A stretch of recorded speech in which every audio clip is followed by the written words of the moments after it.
ನಾನು ಚಿಕ್ಕವನಿದ್ದಾಗ ಇಲ್ಲೇ ಬೆಳೆದಿದ್ದೆ. Day 30 of farming log.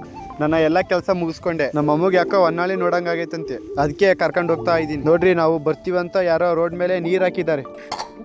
ನನ್ಗೆ ಒಂದು ಆಸೆ ಗುರು, ಹೋಗ್ತಿರೋ ಗಾಡಿನ ಹಂಗೆ ಬ್ರಿಡ್ಜ್ ಮೇಲೆ ಆರಿಸ್ಬೇಕಂತ. ಈ ತರ ಯಾಕೆ ಆಗೈತಿ ಅಂದ್ರೆ, ಲಾರಿ ಆ ಕಡೆಯಿಂದ ಬರ್ಬೇಕಾದ್ರೆ ಡ್ರೈವರ್ಗೆ ಅದ್ ಹೆಂಗಾಗಿತ್ತೋ ಗೊತ್ತಿಲ್ಲ, ಫ್ರಂಟ್ ವೀಲ್ ಪೂರಾ ಸ್ವಲ್ಪ ಅಷ್ಟೇ ಮಿಸ್ ಆಗಿರೋ, ಇಲ್ಲ ಅಂದಿದ್ರೆ ಸೀದಾ ಪಾತಾಳಕ್ಕೆ. ನಾನು ಡೈಲಿ ಇವ್ರನ್ನ ನೆನ್ಪ್ ಮಾಡ್ಕೊಂತೀನಿ ಗುರು, ಯಾಕಂದ್ರೆ ನಮ್ ದೇಶಕ್ಕೆ ಪ್ರಾಣನೇ ತ್ಯಾಗ ಮಾಡಿರೋ ದೇವ್ರವ್ರು. ಅವರು ಇನ್ನ ಸತ್ತಿಲ್ಲ. ಅವ್ರನ್ನ ಯಾರ್ಯಾರು ನೆನ್ಪ್ ಮಾಡ್ಕೋತಾರೋ ಅವ್ರ ಆತ್ಮ ಜೊತೆ ಅವರು ಇರ್ತಾರೆ. ಇಲ್ಲಿ ನಮ್ ರೈತರಿಗೆ ನೀರ್ ಕೊಟ್ಟಿಲ್ಲ ಅಂತ ಸ್ಟ್ರೈಕ್ ಮಾಡ್ತಿದ್ದಾರೆ. ಅಲ್ಲಿ 73 ಕೆರೆಗೆ ನೀರ್ ಕೊಡ್ಲಿ ಅಂತ ಬಿಲ್ಲು ಎಲ್ಲ ಆಗಿದೆ, ಆದ್ರೆ ನೀರ್ ಬಂದಿಲ್ಲ. ಅದಕ್ಕೆ ಬಿಡ್ತಾರ ನಮ್ ರೈತರು? ಅಲ್ಲಿಂದ ಸೀದಾ ಹೋಗಿದ್ದೆ ನಮ್ಮ ಅಜ್ಜಿ ಊರಿಗೆ. ಈ ಮಾವಿನ ಮರದಲ್ಲಂತೂ ಒಂದು ಹಣ್ಣು ಬಿಡ್ತಿತ್ತು ಗುರು, ನೋಡಿದ್ರೆ ಮರ ಹತ್ತಿ ಅಲ್ಲೇ ಮಂಗುನ್ ತರ ಕುಂತು ತಿನ್ನೋಣ ಅನ್ಸೋದು. ಇಲ್ಲೆಲ್ಲ ನಾನು ಚಿಕ್ಕವನಿದ್ದಾಗ ಏನೇನೋ ಕೆಲಸ ಮಾಡ್ತಿದ್ದೆ.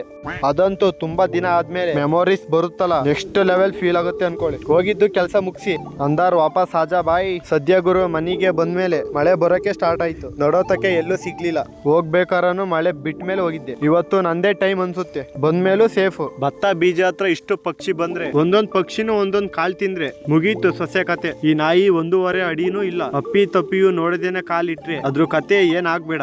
ಅದನ್ನ ನಡ್ಸ್ಕೊಂಡ್ ಹೋಗಕ್ಕಿನ ತಲೆ ಮೇಲೆ ಹಿಡ್ಕೊಂಡ್ ಹೋದ್ರೇನೆ ಪಾಡು. ಬಂದು ಎಲ್ಲ ಕೆಲಸ ಮುಗಿಸಿ ಜಿಮ್ಗೆ ಲಾಗಿನ್. ಹೋಗ್ತಿದ್ದಂಗೆನೆ ಒಳ್ಳೆ ಎನರ್ಜಿ ಇತ್ತು. ಬೇಗ ವರ್ಕೌಟ್ ನ ಮುಗಿಸ್ಕೊಂಡ್ ಬಂದೆ. ಸಿಗೋಣ ನಾಳೆ. ಬಾಯ್ ಬಾಯ್.